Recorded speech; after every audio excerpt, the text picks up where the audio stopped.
Assalamualaikum warahmatullahi ta'ala wabarakatuh. A'udzu billahi minasyaitonir rajim.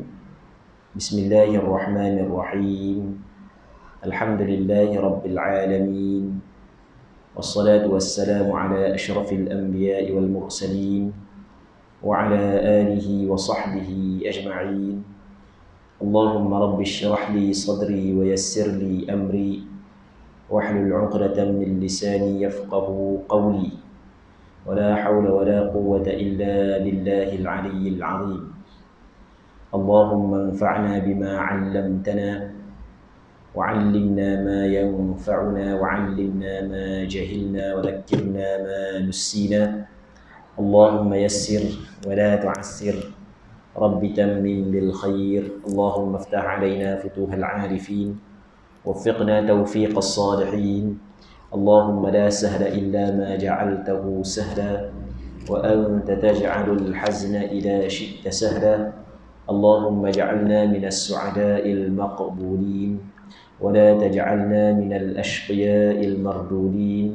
اللهم صل وسلم وبارك على سيدنا محمد وعلى آله وصحبه أجمعين والحمد لله رب العالمين.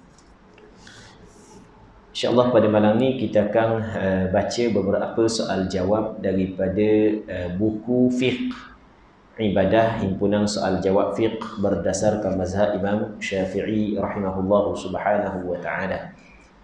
Jadi sebelum daripada kita baca ni, tadi ada ahli jemaah tanya hamba satu soalan. Jadi hamba kata tak apa, insyaAllah hamba jawab selalu lagi.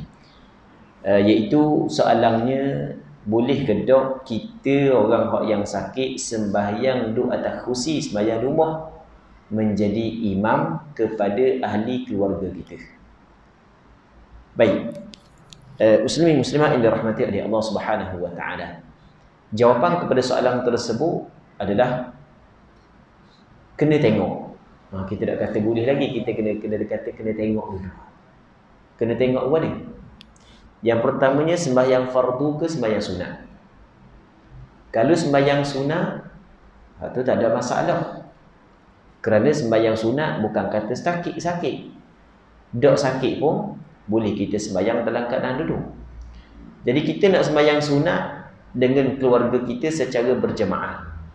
Kita pun sembahyang dalam keadaan kita duduk. Ahli keluarga kita sembahyang dalam keadaan berdiri. Kita menjadi imam. Boleh ke tak? Dibolehkan. Tidak menjadi masalah. Itu yang pertama. Yang keduanya, sembahyang fardu. Orang tu sakit. Lepas tu dia nak sembahyang duduk atas kursi sembahyang fardu. Lepas tu dalam masa yang sama dia nak jadi imam. Makmum dia sembahyang dalam keadaan berdiri. Boleh ke tak? Maka jawapan dia, kita kena tengok. Tengok mana? Bagaimana keadaan sakit dia? Adakah sakit dia saat ni itu sakit yang memang menyebabkan tidak boleh berdiri, ataupun sakit saat ni itu sakit yang berat yang kalau dia berdiri akan menyusahkan dia, ataupun sakit biasa? Maksudnya sakit itu kita kena bahagikan kepada tiga. Yang pertamanya, sakit memang tak boleh berdiri. Okey, jelas. Kalau sakit tidak boleh berdiri, maka dia kena sembahyang dalam keadaan duduk. Ketika dia sembahyang fardu dalam keadaan duduk, boleh dia menjadi imam kepada makmum walaupun makmum tersebut sembahyang dalam keadaan berdiri. Nabi SAW bersabda dalam sebuah hadis yang diriwayat daripada Imran bin Husain, kata Nabi SAW, "Shalli qa'imah." Mu kena sembahyang dalam keadaan berdiri. Fa in lam tastati' fa qa'idah. Kalau mu tidak mampu berdiri, barulah mu duduk. Baik. Yang keduanya, sakit yang bukan tak boleh berdiri, boleh. Tapi kalau berdiri memang jadi menyusahkan. Dia perlu kena tanggung kesusahan yang cukup teruk. Bukan tak boleh berdiri, boleh. Tapi kalau dia berdiri, dia perlu menanggung kesusahan yang teruk. Maka kategori sakit yang seperti ini boleh dia duduk. Tapi kita kena perincikan lagi. Kalau berdiri je teruk lalu dah, maka boleh dia terus duduk. Adapun kalau mula-mula untuk rakaat pertama tak ada masalah. Masuk rakaat kedua dah boleh. Ketika tu wajib dia kena berdiri pada rakaat yang pertama dan boleh dia duduk pada rakaat yang berikutnya. Kerana Nabi sallallahu alaihi wasallam bersabda, "Idza amartukum bi amrin fa'tu minhu mastata'tum." Apabila aku perintah kepada kamu suatu perkara, maka hendaklah kamu datangkan perkara itu sekadar mampu kamu. Jadi sekarang ni mu mampu berdiri. Tak ada menanggung kesusahan yang cukup teruk. Pada rakaat yang pertama, mu kena berdiri dulu. Kalau mu duduk, maka tak sah sembahyangmu sebab dituntut pada mu berdiri. Apabila tidak sah sembahyang, bagaimana kamu nak menjadi imam kepada orang lain? Baik. Kalau memang kesusahan yang perlu ditanggung saat itu bermula daripada rakaat pertama, maka bermula daripada rakaat pertama dia boleh duduk. Selagi last sekali sakit biasa. Sakit ini masih lagi mampu berdiri. Kalau berdiri pun tidak ada kesusahan yang teruk. Sikit-sikit itu bahasa dia dah. Hak dak sakit pun sikit-sikit biasa. Hak dak sakit pun. Contoh sembahyang tarawih kan, panjang, dak sakit habis lenguh batal lagu betih. Sungguh lenguh betih. Tambah-tambah kalau buat 20 rakaat, 8 rakaat boleh tahan sikit. Hak 20 rakaat lenguh habis lagu betih. Macam main futsal rasa. Tambah-tambah hak jadi lama dak sembahyang lama-lama. Baik, jadi kalau sikit je kesusahan, maka tidak boleh sembahyang fardu dalam keadaan duduk, mesti sembahyang dalam keadaan berdiri. Jadi oleh kerana berdiri adalah rukun sembahyang fardu, tiba-tiba ketika dia masih lagi dituntut untuk dia berdiri, tiba-tiba dia duduk, maka sembahyang dia tidak sah. Bagaimana dia nak jadi imam? Jadi kesimpulan, ketika gugur daripada kita qiyam dalam sembahyang fardu, maka boleh kita sembahyang duduk dan boleh kita menjadi imam walaupun kita dalam keadaan duduk. Okey, itu jawapan kepada soalan tersebut. Daripada malam ni hamba bawa jilid yang ketiga daripada buku soal jawab fiqh ibadah. Jadi kebetulan kita dekat dengan nak puasa dah. Jadi jilid yang ketiga ni bincang berkenaan dengan bab puasa. Jadi hamba akan baca beberapa soalan yang berkait dengan ibadat puasa.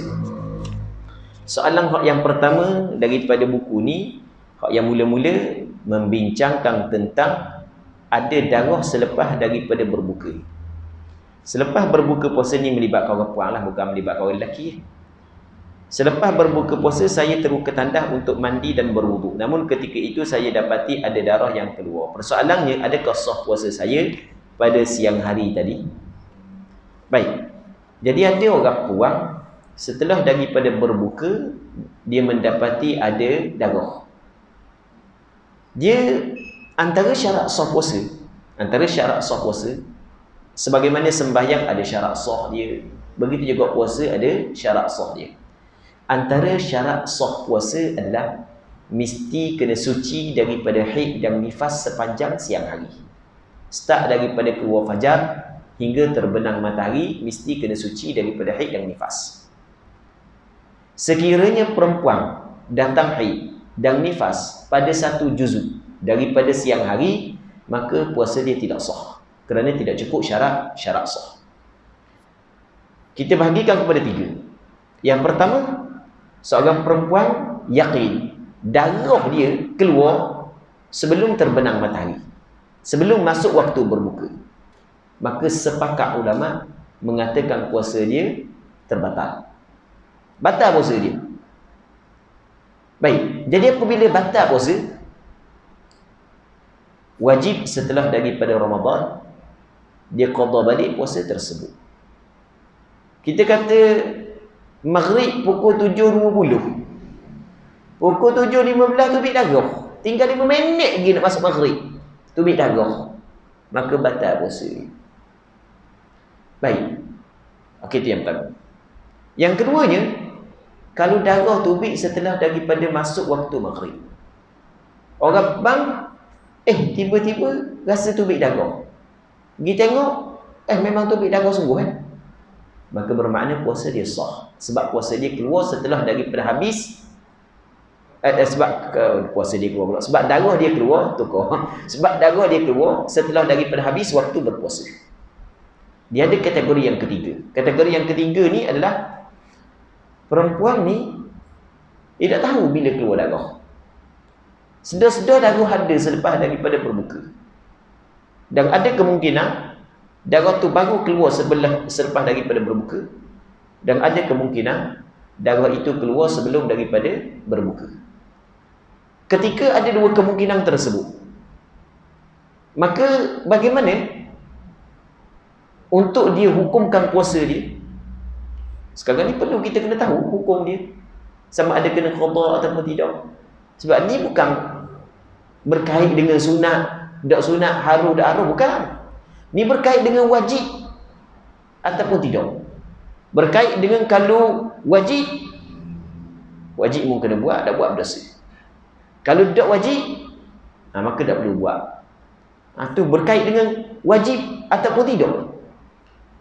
Jadi ketika ada kemungkinan darah baru berhenti, ada kemungkinan darah berhenti sebelum daripada berbuka, maka perempuan ini dikirakan, ataupun puasa perempuan ini dikirakan sah. Sebab mana dikirakan sah? Kerana tidak yakin berlaku perkara yang membatalkan puasa. Boleh? Alasannya kerana tidak yakin berlaku perkara yang membatalkan puasa. Apabila tidak yakin berlaku perkara yang membatalkan puasa, maka puasa dikira sah. Sebab mana kata tidak yakin? Sebab ada kemungkinan keluar masa sebelum daripada terbenam matahari, ada kemungkinan keluar selepas daripada terbenam matahari.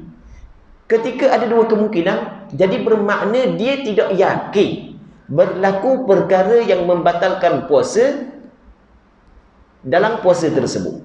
Bila tidak yakin, maka puasa dia dikirakan sah. Kita dalam hukum, kita hanya berhukum secara zahir sahaja. Jangan pula mari was-was.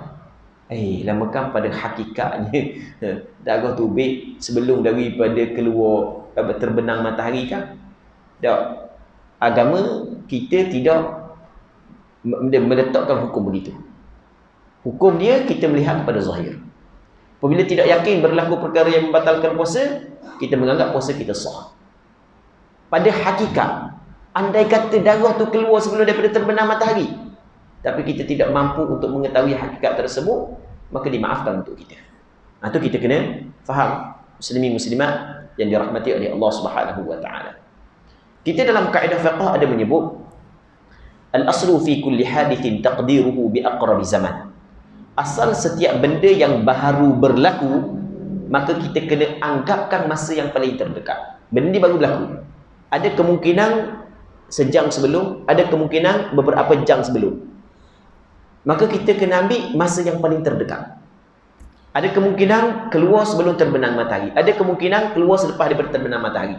Maka kita ambil masa yang terdekat, iaitu setelah daripada keluar, selepas daripada terbenam matahari. Tokoh lagi sebut. Okey. Kita buat contoh lain lah, kita buat contoh lain. Ni kita buat contoh lain. Kita nak basuh kain kita. Jadi kita pun ambil kain. Nak basuh, dah menda buluk Tengok-tengok air mani. Kain tu tak ada orang lain pakai, kita je pakai. Mengkering dah, kita kenal air mani kering. Ni bukan air gini air mani contoh. Hak tua-tua tak ada dah. Hak tua-tua tak ada dah, ni hak muda-muda je ni. Jadi biasa berlaku kepada orang muda. Tambah-tambah jenis hak muda kuat nafsu pula. Seminggu sekali kadang-kadang mimpi, kadang-kadang 2 kali seminggu mimpi. Jadi sekarang ni kadang-kadang kalau sekiranya kita sedar air mani keluar tu jelas lah wajib kena mandi. Hak ni tak tahu masa mana keluar. Tengok-tengok, ada air mani kering dah. Dah bila keluar kain ni tak ada orang pakai, aku pakai ni. Air mani aku ni. Sudahlah. Kita nak memikir, sudahlah. Bila keluar? Jadi apabila kita yakin hak yang ada di pada kain kita air mani, maka jelas wajib kita kena mandi. Walaupun kita tak tahu bila keluar, wajib kita mandi sebab mesti kena keluar daripada kita. Bila? Tu masalah yang kedua. Wajib kena mandi. Okey, masalah wajib mandi je lah. Dan hak semayang, hak yang kita buat setelah daripada keluar air mani, hak yang kita dak mandi sah tak semayang kita? Tak sah. Kenapa tak sah? Kerana antara syarat sah semayang mesti kena suci daripada hadas kecil dan hadas besar. Tak sah. Lepas tu kena qada balik. Kena qada balik. Dan nak qada balik semayang. Nak qada hak mana? Maka kata ulama, kita kena qada sembahyang yang dilakukan setelah daripada tidur yang terakhir sekali, hak yang kita pakai kain tersebut. Oh, aku pakai kain ni seminggu dah pakai. Jadi orang lelaki kan. Seminggu dah pakai. Tambah-tambah hak jadi dak bini lagi. Hak memang tak ada orang cara rasa seminggu lah pakai kain. Ke tak biasa masa zaman muda-muda dulu. Seminggu dak basuh kain. Dak biasa. Seluar lah. Okey. Jadi sekarang ni, kain ni aku pakai seminggu dah buat tidur kain ni. Seminggu. Jadi apabila seminggu, hak yang pasti tidur hak last kali tu pasti mungkin kena qada sembahyang. Hak tidur sebelum tu mungkin sah, mungkin tidak. Tidur sebelum tu mungkin sah, mungkin tidak. Apabila kita tidak yakin berlaku perkara yang membatalkan sembahyang, maka pada zahirnya sembahyang kita sah. Jadi hak yang wajib kita kena qada sembahyang hak yang dilakukan setelah daripada tidur yang terakhir yang kita pakai kain tersebut. Nampak? Sebab setiap benda yang baru berlaku dianggapkan masa yang paling dekat. Kita buat contoh lain. Ni kita buat contoh lain. Kita nak basuh baju, nak basuh jubah, kita pun nak cek lah dalam poket-poket takut ada pitih apa ke bendanya. Cek-cek dah warna lain ni, bukan pitih gini, lembek-lembek gini. Akak-akak tengok cicak tinggal pala dengan tulang je duduk dalam poket jubah. Sudah. Tinggal pala dengan tulang je hak duduk dalam poket jubah. Jubah tu hak yang kita duduk sembahyang sokmo-sokmonya. Jadi bermakna cicak duduk dalam poket jubah kita ni bukan baru, lama dah. Bukan baru lama dah. Baik. Ataupun kita kata kalau kita kata tinggal tulang tu memang lama benar sangat dah. Dah lalu sampai kata hak tu dah sedar. Dah lalu. Gagal sokmo dalam poket ambil telefon sampai ada rasa cicak seekor duduk dalam. Okey, kita kata kita dah tak cicak lah, kita kata lipah. Kita kata lipah mampu. Lipah mampu. Ni bukan baru ni. Macam lama dah ni. 4-5 najang dah ni, mungkin sehari dah, mungkin 2 hari dah. Ni lipah ni. Baik. Jadi mungkin baru, mungkin lama. Kita tak tahu bila mampu. Dia apabila kita sembahyang dengan menanggung najis yang tidak dimaafkan, tanpa kita sedar najis tersebut ada, melainkan setelah daripada selesai sembahyang, ulama berbeza kepada 2 pandangan. Ada pandangan yang mengatakan sembahyang kita sah, ada pandangan yang mengatakan sembahyang kita tidak sah. Dalam mazhab Imam Syafi'i sendiri ada 2 pandangan. Kita lepas sembahyang baru sedar ada cicak mampu duduk dalam poket, ada karung mampu duduk dalam poket, bewok mampu duduk dalam poket. Contoh je ni. Baru lepas sembahyang baru sedar. Belum tu dah sedar. Sah tak sembahyang kita? Jawapannya ulama berbeza pandangan. Ada pandangan yang mengatakan sah sembahyang. Kerana benda?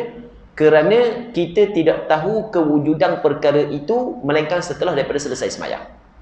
Ini pandangan yang pertama. Pandangan yang kedua, tak sah sembahyang. Kerana antara syarat sah sembahyang adalah suci daripada najis yang tidak dimaafkan. Jadi lepas daripada sembahyang baru sedar, kena sembahyang semula. Antara 2 pandangan ni mana pandangan yang lebih kuat? Pandangan yang lebih kuat adalah pandangan yang pertama. Pandangan yang kedua, iaitu tak sah sembahyang. Batal sembahyang.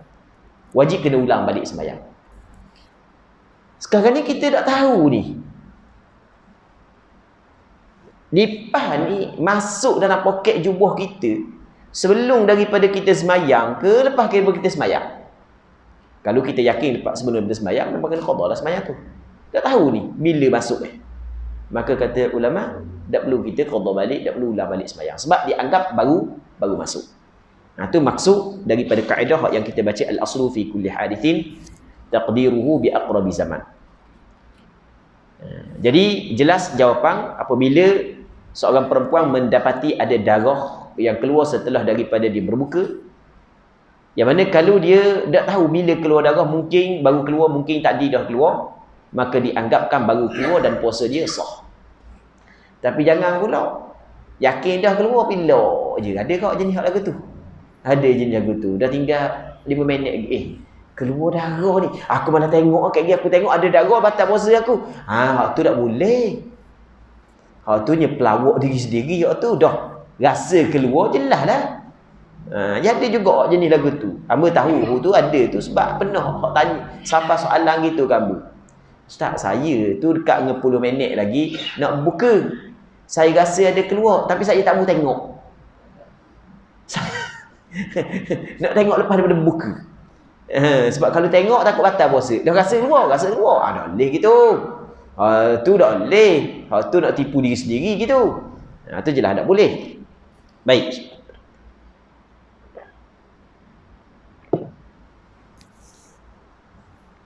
Antara soalan yang pernah diajukan kepada hamba, adakah sah puasa orang perempuan yang suci daripada haid yang mandi selepas masuk waktu subuh?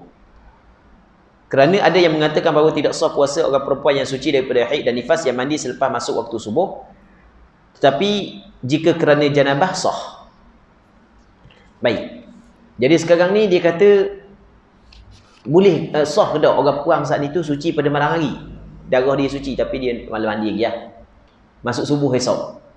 Jadi bangun nak mayang subuh tu, subuh pukul 6, dia bangun 6 suku. Masa tu baru nak mandi. Jadi hari tu hari puasa.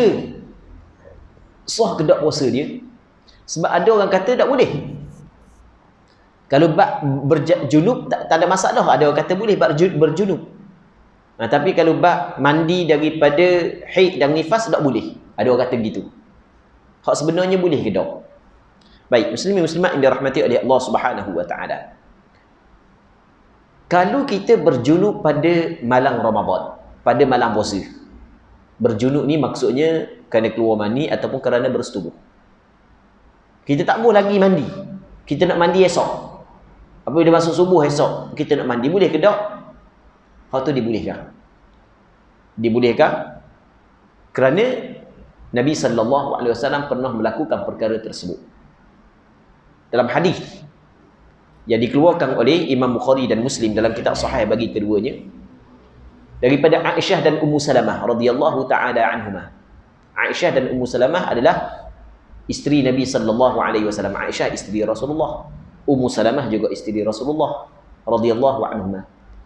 Kata Aisyah dan begitu juga Ummu Salamah, nashhadu ala Rasulillah sallallahu alaihi wasallam in kana la yusbihu junuba min ghairi ihtilam thumma yaghtasil thumma yasum. Kata dia, sesungguhnya kami bersaksi bahawasanya Nabi sallallahu alaihi wasallam berpagi-pagi masuk waktu subuh dalam keadaan berjunub, bukan kerana bermimpi. Dan kalau bukan kerana bermimpi, kerana bersetubuh dengan isteri dia, sebab isteri dia cerita, tapi dah kamu secara jelas lah. Kerana bukan kerana bermimpi, tapi Rasul berjunub. Kemudian Rasul mandi. Kemudian Rasulullah sallallahu alaihi wasallam meneruskan puasa. Kemudian Rasul berpuasa. Maka berpandukan kepada hadis ini, boleh orang yang berjunub dia melewatkan mandi setelah daripada keluar fajar, dan boleh dia meneruskan puasa pun dia sah, tak ada masalah. Dia berjunub ataupun suci daripada janabah, dia bukanlah syarat sah puasa. Sebab itulah orang yang tengah-tengah puasa tiba-tiba bermimpi, jangan subuh tu batalkan subuh. Bermimpi keluar mandi tengah-tengah puasa. Tengah duk iktikaf atas masjid tau. Pukul 11 hari dah masjid tengah hari iktikaf. Ngantuk sangat, tidur kejap mimpi dak setanggang duk masjid. Batal tak puasa dia? Dah batal. Kerana suci daripada janabah dia tidak termasuk dalam syarat sah puasa. Hak yang termasuk dalam syarat sah puasa suci daripada haid dan suci daripada nifas. Baik. Okey, hak tu jelas. Masalah hak yang ditanya ni, ada orang kata orang puang hak yang berhenti daripada darah haid nifas sebelum daripada keluar fajar, mesti dia kena mandi sebelum daripada fajar. Kalau dia mandi selepas daripada fajar, puasa dia tidak sah. Betul ke tak? Jawapannya tidak betul. Kerana perempuan yang berhenti daripada haid dan nifas, dia mengambil hukum yang sama dengan orang yang berjunub. Sebagaimana orang berjunub boleh mandi setelah daripada keluar fajar, begitu juga perempuan yang berhenti daripada darah pada malam hari, dia boleh mandi setelah daripada keluar fajar. Ini yang dinyatakan oleh beberapa orang ulama. Antaranya dalam disebut oleh Imam Nawawi disebut oleh Khatib Asy-Syirbini dalam kitab Mughnil Muhtaj, dia kata gimana? Wa qisa bil junubil haid wan nufasa. Dia qiyaskan, diberikan hukum yang sama. Dia qiyaskan perempuan yang haid dan perempuan yang nifas dengan orang yang berjunub. Maksudnya perempuan yang haid, perempuan yang nifas, ketika darah berhenti pada malam hari, boleh dia mandi setelah daripada keluar fajar. Boleh dia mandi setelah daripada keluar fajar, diberi hukum yang sama dengan orang yang berjunub. Sama juga disebut oleh Imam Ar-Ruyani dalam kitab Bahrul Madhab, juzuk yang ketiga, halaman 244, katanya wa kadzalika al-haid idza tahurat qabla al-fajr wa lam taghtasil hatta asbahat sahha shaumuha wa laysa min syarti shaum at-taharatu la min al-hadathi wa la min al-janabah. Maksudnya sama juga hukumnya perempuan yang haid apabila dia suci sebelum daripada fajar, kemudian dia tidak mandi sehingga masuk waktu subuh, maka sah puasanya.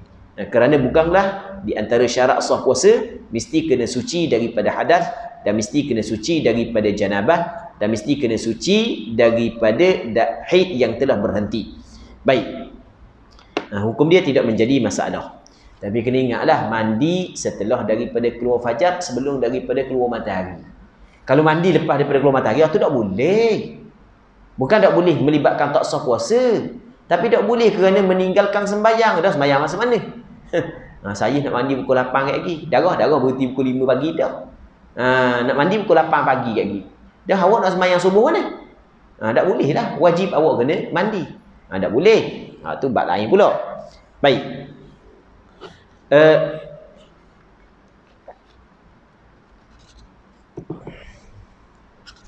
Muslimin muslimat yang dirahmati oleh Allah Subhanahu wa taala. Keluar darah nifas, darah dalam tempoh nifas sah puasa. Saya pernah ditanya soalan ini. Dia kata saya pernah ditanya soalan ini. Lupa dah Ustaz Azhar ke Ustaz tanya, lupa dah ni. Tapi orang tanya dia lah. Ada orang tanya dia, mungkin dia Ustaz, mungkin dia Ustazah, tapi ada juga bukan Ustaz, bukan Ustazah, orang tanya soalan. Dah tengok duk mari dengar semua SKJ, tanya sikit soalan. Duk mari dengar semua orang. Baik. Saya pernah ditanya soalan ini. Seorang perempuan melahir anak pada 19 April, kemudian pada 26 Mei, iaitu hari ke-37 selepas bersalin, darah nifasnya berhenti. Manakah Ramadan bermula pada keesokannya hari 27 Mei, beliau pun mula berpuasa. Namun apabila masuk hari kedua berpuasa, beliau dapati ada sedikit darah yang keluar. Justru bagaimana keadaannya? Adakah boleh terus berpuasa pada keesokan harinya? Mohon pencerahan daripada Ustaz. Baik. Jadi sekarang ni dia bersalin. Lebih kurang dalam 37 hari bersalin, darah berhenti. Bila darah berhenti, esok kebetulan puasa. Maka dia pun berpuasa. Bagus dah, dia dah dibuat ni. Betul dah dibuat. Jangan seperti sebahagian daripada perempuan di tempat kita, lagi dah cukup 14 hari, lagi tu dah sembahyang, lagi tu dah puasa. Tu tak kena. Tak betul. Ada sebahagian daripada perempuan di tempat kita, Kemamang mana tahu ada ke tak, tapi dia ada beberapa kampung di Terengganu, di dalam negeri Terengganu, yang mana lepas daripada bersalin, perempuan berpantang sehingga 40 hari, ada 45 hari. Kalau patah makan, waktu tak ada masalah, waktu bukan jadi isu patah makan. Dan semakin lama patah makan, waktu semakin tu lelaki suka. Sebab dia jimat sikit ekonomi. Jadi ni bukan patah makan je, patah sembahyang pun patang juga. Puasa pun dipatang juga. Maksudnya, selagi dah cukup 40 hari, selagi tu dah sembahyang.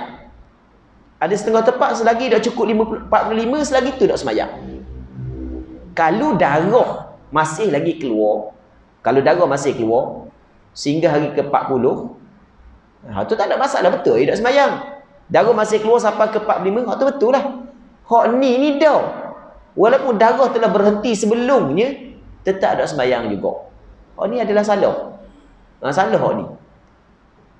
Hak yang hamba nak suka je, baru ni hamba dijemput untuk buat daurah di Sarawak. Hamba pergi dalam 10 hari baru ni.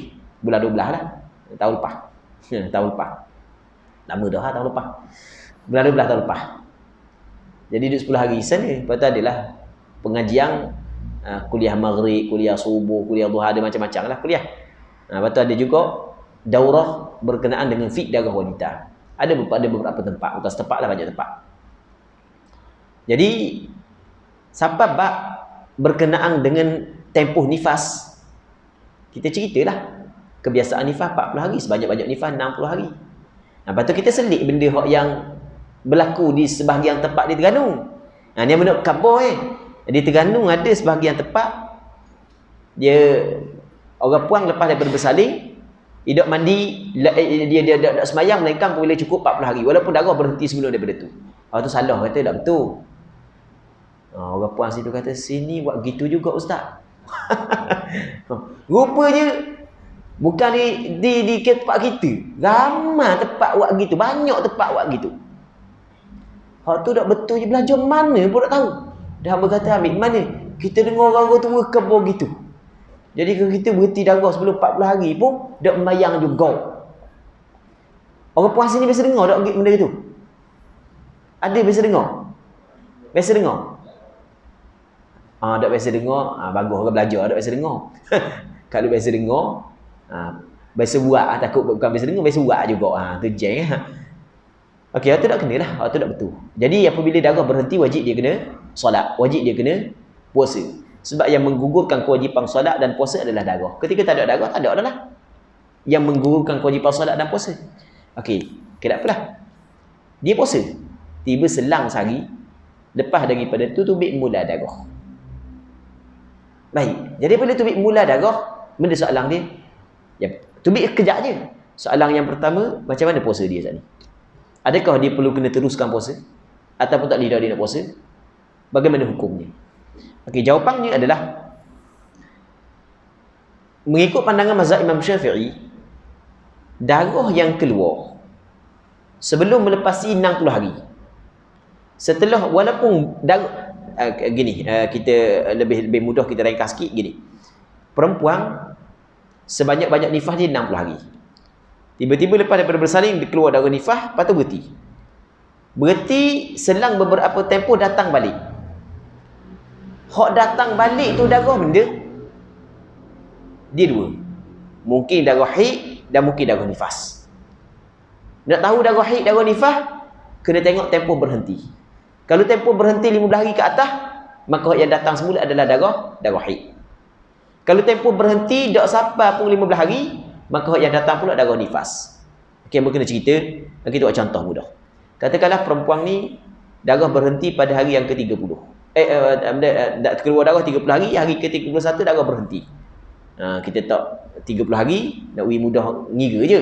Okey, 30 hari keluar darah, 31 darah berhenti. Tiba-tiba darah keluar semula pada hari yang ke-37. 1, 2, 3, 4, 5, 6. 6 hari berhenti darah. 37 tubik balik darah. Darah yang tubik balik saat itu dikirakan sebagai darah nifas. Andai kata dia tengah puasa, tiba-tiba datang sekejap je darah tersebut, maka puasa dia dikira batal dan wajib dia kena qada balik. Satu. Kalau darah yang tempoh berhenti itu 15 hari ke atas, maka darah yang datang semula darah haid. Contoh, seorang perempuan datang darah nifas 30 hari. Hari ke-31 berhenti, 46 datang semula darah. Jadi 31 sampai ke 45 berhenti darah. Jadi 15 hari. Hari ke-46 datang balik. 46 dikirakan darah haid. Dikirakan darah haid.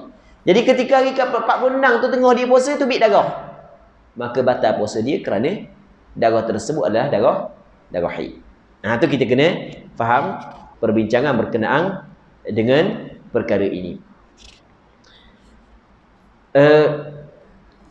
Antara soalan yang pernah diajukan kepada hamba adalah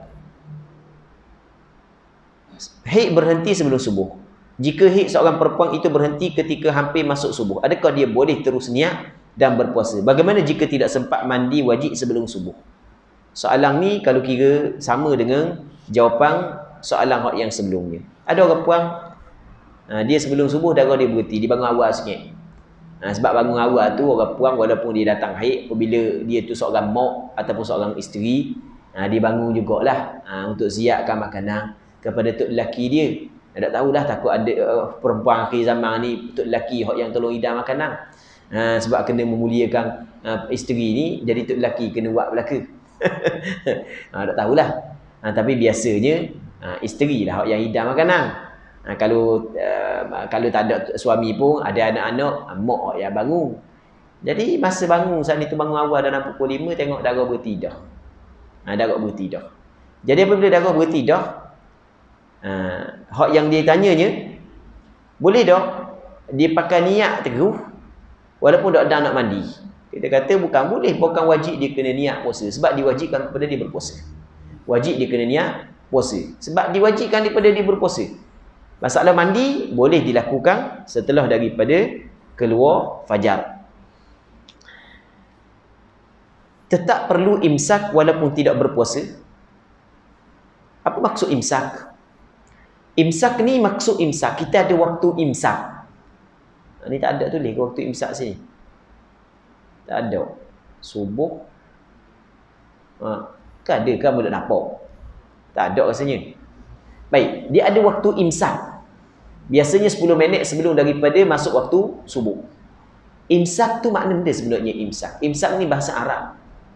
Bahasa kita, kalau kita nak terjemah kepada bahasa kita, menahan diri. Itu makna imsak. Imsak dalam bab puasa ni, kita tahan diri daripada melakukan perkara yang membatalkan puasa. Walaupun puasa kita tak jadi dah. Itu makna imsak. Jadi soalannya, tetap perlu imsak walaupun tidak berpuasa. Kita sedia maklum bahawa orang yang musafir mendapat rukhsah untuk tidak berpuasa. Andaikan dia telah sampai ke destinasi yang dituju pada jam 10 pagi, adakah wajib dia imsak sepanjang siang hari tersebut sehinggalah waktu berbuka? Baik, dia sebenarnya dalam bab imsak ni dia ada hukum dia. Orang yang diwajibkan berpuasa, orang ni diwajibkan berpuasa, tiba-tiba sengaja dia tidak berpuasa, maka berdosa lah situ. Lepas tu pukul 8 pagi dia makan, berdosa. Pukul 9 pagi dia minum air, berdosa. Pukul 10 pagi dia isap rokok, berdosa. Tengah hari dia makan pula nasi, berdosa. Maksudnya setiap perbuatan yang dia buat berdosa. Dia buat apa? Kan dia puasa dah kan? Dia puasa tu se. Bagi orang yang wajib kena puasa, tiba-tiba dia tak puasa, dosa situ. Dan diwajibkan kepada dia yang tak puasa saat itu, kena tahan diri kerana menghormati waktu berpuasa. Tak boleh dimakan ikut dak. Jangan, puasa aku batal dah. Tak apa aku boleh makan. Tak boleh. Macam setengah malam, aku dah ingat nak niat malam tadi. Maka tak jadi puasa semua hari ni sebab niat rukun puasa. Dah kalau gitu bagi nasi tak boleh. Dah apa pula tak boleh? Sebab wajib kepadamu imsak. Saya letih sangat tadi. Bukan bab letih, masalah lain. Sebab apabila kita letih sangat, maka boleh kita berbuka, tu tak ada masalah. Hak yang nak bincang ni adalah orang yang bermusafir. Orang bermusafir dia mendapat rukhsah untuk berbuka, tapi ada syarat-syarat dia lah. Yang pertama permusafiran yang harus, yang kedua permusafiran yang jauh, yang ketiganya mesti dia bermusafir bermula daripada permulaan siang hari. Keluar fajar tu dia memang tak ada kapun dah. Kalau nak tolak daripada rumah pukul 10 pagi, itu tak boleh. Untuk hari tu dia kena meneruskan ibadat puasa dia. Kita katakanlah awal Ramadan dia berlumpur, dia bermusafir. Jadi satu hari bulan tu Ramadan dia tak berpuasa, boleh sebab dia bermusafir. Dia pun tolak balik Terengganu, sampai di Terengganu pukul 10 pagi. Apabila sampai Terengganu, adakah boleh dia nak makan rumah senyap-senyap? Ataupun apabila sampai kampung tak boleh dia nak makan, mesti kena imsak? Okey, jawapannya adalah tidak wajib imsak ke atas individu yang bermusafir setelah dia tiba di destinasi yang dituju pada siang hari. Hal ini jika dia telah mengambil rukhsah berbuka ketika musafir tersebut. Adapun jika dia tidak mengambil rukhsah tersebut, maka dia tetap wajib meneruskan puasa. Jadi kalau dia berbuka dah, maka tak apa. Tak wajib dia imsak. Jadi kalau nak goreng nasi, nak goreng ayam di rumah apa semua sekali boleh, ada masalah. Tapi jangan pergi makan tangga masjid. Awal kita tu dak apa, dak wajib imsak tu. Kira pakai apa hidangan tu dah depan tangga masjid. Dengung orang lain pakai tengok. Tu dak kenalah cara lagu tu. Tapi kalau kita telah memilih untuk berpuasa, sampai kapan kita masih lagi berpuasa, maka ketika itu tak boleh dah kita nak berbuka. Soalan yang kedua, pada pagi itu isterinya tidak berpuasa kerana baru saja suci daripada haid. Hak yang tulis hamba tulis orang hak yang edit buku hamba ni tulis soalan pertama, lepas tu soalan kedua. Mungkin soalan pertama saat ni tu adalah tangga untuk soalan kedua. Rasanya soalan kedua hak yang nak tanya sangat Hak ni rasa besar sangat nak tanya ni. Mana? Pada pagi itu isterinya tidak berpuasa kerana baru sahaja suci daripada haid pada jam 9 pagi. Jika dia berjimuk dengan isterinya, kau tu nak tanya bergali ya. Adakah dikenakan kafarah? Ada. Dah dia kan balik daripada musafir. Dia balik daripada musafir tak puasa. Soalannya wajib tak diimsak? Kita kata tak wajib. Kalau gitu boleh dia jimuk isteri dia. Kalau isteri dia baru suci daripada haid pada siang dah, isteri dia tak puasa dari tu. Okey, gitu. Baik. Jawapannya tiada halangan dan tiada dikenakan kafarah jika dia berjimuk dengan isterinya. Meskipun ketika itu masih siang hari Ramadan. Hal ini kerana dia tidak diwajibkan imsak setelah mengambil rukhsah berbuka atas sebab bermusafir. Adapun isterinya tidak boleh berpuasa memandangkan dia baru saja suci daripada haid pada siang hari yang sama. Bahkan dia tidak wajib imsak sepanjang baki siang hari tersebut. Bermakna dia boleh saja makan, minum dan berjimuk. Dan perkara ini disebut oleh Imam Nawawi dalam kitab Majmu' Syarah Muhadzab, yang mana kata Imam Nawawi, "Idza tahurat fi asna'in nahar yustahabbu laha imsaku baqiyatihi wa la yalzamuha." Apabila wanita itu suci pada siang hari, maka disunatkan ke atasnya untuk imsak pada waktu yang berbaki, namun dia tidak wajib melakukan demikian. Jadi dia tak wajib imsak, isteri dia tidak wajib imsak, maka ketika itu boleh dia berjimuk, tak ada masalah. Hukum dia adalah dibolehkan. Jadi untuk malam ni kita berhenti sini dulu. Kita ada dua permintaan pada malam ni.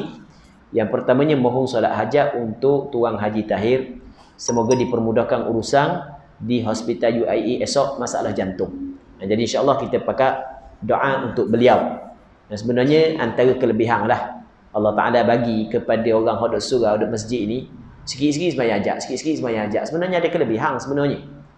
Kelebihan yang pertama, kita bantu orang sekadar kita mampu. Yang keduanya, ada hadis yang dikeluarkan oleh Imam Muslim dalam kitab sahih beliau daripada Abi Darda. Kata Nabi SAW, da'watul mar'il muslim li akhihi fi ghaibatihi mustajabah. Maksud dia, maksudnya doa orang Islam kepada saudara dia ketika saudara dia itu tak ada, bi dhahril ghaib, ketika saudara dia itu tak ada, doa itu adalah mustajab. Okey, satu. Yang keduanya kata Nabi SAW, inda ra'sihi malakun muwakkalun, di tepi dia ada malaikat yang diwakilkan. Kullama da'a li akhihi bi khair qala al malakul muwakkalu bih amin wa laka bimithl. Setiap kali dia berdoa kepada saudara dia, maka malaikat itu mengucap amin dan mu juga mendapat seperti apa yang kamu doakan. Itu di antara kelebihan. Baik. Itu yang pertama. Yang keduanya tahlil seriau. Tahni, tukar tahlil dengan tahni. Tahni tak ada, habis orang ajalah. Masya-Allah. Dua orang insya-Allah. Wallahu subhanahu wa ta'ala a'la wa a'lam, sallallahu ala sayyidina Muhammad wa ala alihi wa sahbihi ajma'in. Alhamdulillahi rabbil alamin.